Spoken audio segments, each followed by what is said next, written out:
আমার জন্ম হয়েছিল, নিশ্চয়ই কারো কারো এদেরও পূর্বপুরুষের জন্ম হয়েছিল ওই ওই অঞ্চলে, এবং বাংলাদেশের সঙ্গে 1988-র পর থেকে আমার দীর্ঘ সংযোগ ঘটেছে। নানান ধরনের প্রকল্পে বাংলা একাডেমির হয়ে একটি বাংলা ব্যাকরণ সম্পাদনা করা ইত্যাদির ব্যাপারে নিয়মিত গিয়েছি, বোধহয় 100 বারের বেশি আমার যাতায়াত হয়ে গেছে। এমনকি এই গত জুলাই মাসে আমি বাংলাদেশে গিয়েছিলাম সেলিম আল দীনের 75 বৎসর উৎসবের একটা উদ্বোধন করতে, তো সেখানেই আটকে পড়লাম। এটা হয়তো আপনারা এবিপি আনন্দের কল্যাণে অনেকে দেখেছেন। যে কথাটা দিয়ে আমি শুরু করতে চাই, যেখানে অনেকে কিছু কিছু লেখকের নাম উল্লেখ করলেন, হুমায়ুন আহমেদের কথা, হয়তো তার ভাই জাফর ইকবালের কথাও উল্লেখ করা যেতে পারত, যে ওখানে সংখ্যাগুরু এবং সংখ্যালঘু দুটো খুব, যাকে মনোলিথ বলে, একেবারে এক রঙা এক কাট্টা সংহত একটা অস্তিত্ব নয়। ওখানে সংখ্যাগুরুদের মধ্যে বিভেদ আছে, সেটা তো দেখলেন শেখ হাসিনাকে যেভাবে বিতাড়ন করা হলো। সংখ্যালঘুরা বেশিরভাগ আওয়ামী লীগকে সমর্থন করতেন, তার ফলে তাদের ওপর একটা রাজনৈতিক ক্রোধ থাকা খুবই সম্ভব।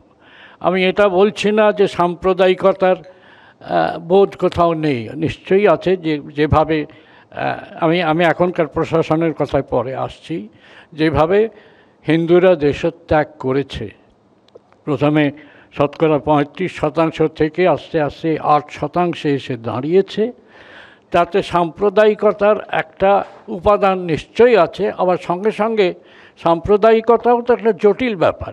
জটিল এই অর্থে যে এই হিন্দুর জমি বাড়ি পুকুরটা আমার হবে এ যদি চলে যায়, ফলে একটা খুব সংকীর্ণ স্বার্থপর অর্থনীতির ব্যাপারও আছে, সেটাই আবার সাম্প্রদায়িকতার চেহারাও নেয়। ফলে এরকম হয়, অনেক গ্রামে এরকম হয়েছে। আবার অন্যদিকে আমারই তো প্রচুর আত্মীয় স্বজন এখনও আছেন সেখানে, প্রচুর আত্মীয় স্বজন। আমার নিজের জ্যাঠতুতো ভাইয়ের ছেলে মেয়েরা আছে, তারা সবাই আছে, এবং তাদের সঙ্গে আমার রোজ খবরাখবর চলে। তারা বলে যে না, আমাদের এখানে কোনো বিপদ হয়নি। এইটা হচ্ছে শেষতম বাস্তব, যে আমাদের এখনও কোনো বিপদ হয়নি। ঢাকাতে আছে, বরিশালে আছে, কুমিল্লায় আছে, এমনকি চট্টগ্রামেও আছে আমার বন্ধুবান্ধব। যেসব জায়গা কোথাও কোথাও উৎপাত হয়েছে সেখানেও আছে, বন্ধুবান্ধব আছে। এই যে সংখ্যাগুরুরা, তাদের একাংশ বিপন্ন, এটা মনে রাখতে হবে আমাদের সংখ্যাগুরুর একাংশ, বেশ ভালো অংশ আওয়ামী লীগ, তাদের হত্যা করা হয়েছে, তাদের অকারণ মামলায় জেলে দেওয়া হয়েছে, তাদের উপর অত্যাচার করা হয়েছে। আগেকার যিনি সমাজ কল্যাণ মন্ত্রী ছিলেন দীপু মনিকে আদালতে হেনস্থা করা হয়েছে এবং জেলে পোড়া হয়েছে। ভালো ভালো শিল্পী তাদের জেলে পোড়া হয়েছে। ফলে সংখ্যাগুরুর হিসেবটা আমরা করছি বটে, কিন্তু আমরা যদি মানবতাবাদী বলে নিজেদের দাবি করি, তাহলে শুধু এখানে দাঁড়িয়ে আমি জন্মসূত্রে হিন্দু বলে আমি হিন্দুর কথাই বলবো শুধু, এটা ঠিক মনে হচ্ছে না আমাকে বলতে হবে সেখানকার সংখ্যাগুরু যারা বিপন্ন তারাও, হ্যাঁ, হিন্দুরা দেশত্যাগ করছেন এবং হিন্দুদের ওপর অত্যাচার হচ্ছে, এটা অস্বীকার করা যায় না। এবং তার জন্যে নিশ্চয়ই ধিক্কার দিতে হবে এখনকার প্রশাসনকে, যারা নিয়ন্ত্রণ করতে পারছেন না। একটা জনতার শাসন চলছে, অন্ধ জনতার শাসন। তাদের অনেকেই মৌলবাদী এবং অনেকেই মধ্যেই বিদ্বেষ আছে, ভারত বিদ্বেষ খুব তীব্র। কিন্তু তা সত্ত্বেও আমি প্রধানমন্ত্রী মোদীকে কি করতে বলবো? অ্যাক্ট করুন। অ্যাক্ট করুন মানে কি? যুদ্ধ করবেন? এই কথাটা আমরা উচ্চারণ করছি না, কিন্তু অনেকে হয়তো মনে মনে ভাবছি হ্যাঁ যুদ্ধ লাগিয়ে দিলে একটা বেশ হয়, বেশ হতে সাহায্য করা যায়। কিন্তু এই উপমহাদেশে এখন যুদ্ধ একটা ভয়ঙ্কর বিপদ ডেকে আনবে। ফলে নরেন্দ্র মোদী যা করছেন তা হয়তো একদিক থেকে ঠিক, যে হ্যাঁ কূটনৈতিক উপায়ে তিনি বলছেন যে হ্যাঁ এটা সামলাও, তোমরা এ করো, শাসন করো। ডক্টর মোহাম্মদ ইউনূসকে একটু ব্যক্তিগত কথা বলি। এক সময় আমরা একসঙ্গে কাজ করেছি দূর বিদেশে। প্রায় 55 বছর আগে শিকাগোতে যখন বাংলাদেশ মুক্তিযুদ্ধ চলছে, তখন ইউনূস আমাদের সঙ্গে ছিলেন। আমাদের একটা সংগঠন ছিল, তাতে ইউনূস আরও কিছু বাংলাদেশি বন্ধু, বাংলাদেশে একজন বিখ্যাত স্থপতি ফজলুর রহমান খান, FR খান নামে পরিচিত, তার নেতৃত্বে আমরা কিছু কাজ করেছিলাম। বাংলাদেশে অস্ত্রশস্ত্র পাঠিয়েছিলাম, কিছু কিছু ডুবুরির পোশাক পাঠিয়েছিলাম, এরকম করেছিলাম। যার ফলে নিজের কথা একটু প্রচার করছি যে শেখ হাসিনা সরকার আমাকে মুক্তিযুদ্ধের বন্ধু হিসেবে স্বীকৃতি দিয়েছিলেন, এবং তার ফলে আমি এখনকার বাংলাদেশের প্রশাসকদের শত্রু এটা আমি সহজ সমীকরণে ভেবে নিই। কিন্তু যে ষড়যন্ত্রটা এখন হয়তো ধরা পড়ছে, আমি তখন যখন বাংলাদেশে ছিলাম এই জুলাই মাসে, তখন 22 তারিখে আমি চলে এলাম, 22শে জুলাই। 21শে জুলাই বাংলাদেশের আদালত রায় দিল যে না, বৈষম্য আর থাকবে না। 35% ছিল কোটা মুক্তিযোদ্ধার সন্তানদের, সেখানে 7% করা হলো। তখনই উচিত ছিল থেমে যাওয়া, কিন্তু আমরা দেখলাম এই বৈষম্য বিরোধী ছাত্র আন্দোলন একটা ছল হিসেবে শুরু হয়েছিল।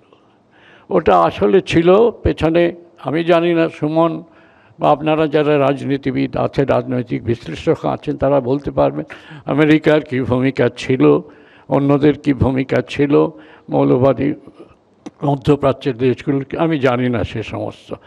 কিন্তু দেখা গেল যে শেষ পর্যন্ত শেখ হাসিনাকে দেশ ছাড়তে হলো। হয়তো আওয়ামী লীগের অনেক দুর্নীতি ছিল নিঃসন্দেহে, ভোটের ব্যাপারে কারচুপি ছিল, দুর্নীতির ব্যাপারটা ছিল, কিন্তু এতে বোঝা গেল যে বৈষম্য বিরোধী ছাত্র আন্দোলনটা একটা নিছক ছল মাত্র ছিল, এর আড়ালে অন্য কোনো ডিজাইন বা অন্য কোনো উদ্দেশ্য ছিল। এখন মোহাম্মদ ইউনূসকে এনে বসানোতে, তিনি শেখ হাসিনার প্রকাশ্য শত্রু, তাকে এনে বসানোতে আমেরিকার দিকে নজর চলে গেছে, এবং অন্যান্য ফেসবুকে বা হোয়াটসঅ্যাপে যে খবর পাচ্ছি তাতে হয়তো একটা কোনো ভূমিকা ছিল।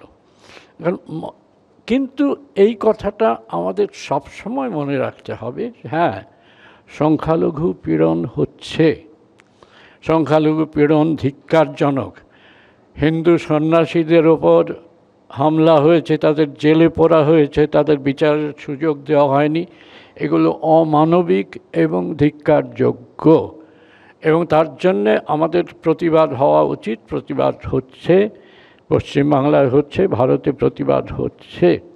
কিন্তু সেই সঙ্গে সঙ্গে যদি আমরা বলি যে না, আমাদের কাছে ধর্ম বড় নয়, আমাদের কাছে মানুষের বড়, স্বামী বিবেকানন্দ, শ্রীরামকৃষ্ণ, হয়তো রবীন্দ্রনাথের কথাটাও এখানে আসা উচিত ছিল, তাদের কথায় যদি আমরা মানবতাবাদী হই, তাহলে বাংলাদেশের এই যে সংখ্যালঘুদের মধ্যে বিভাজন,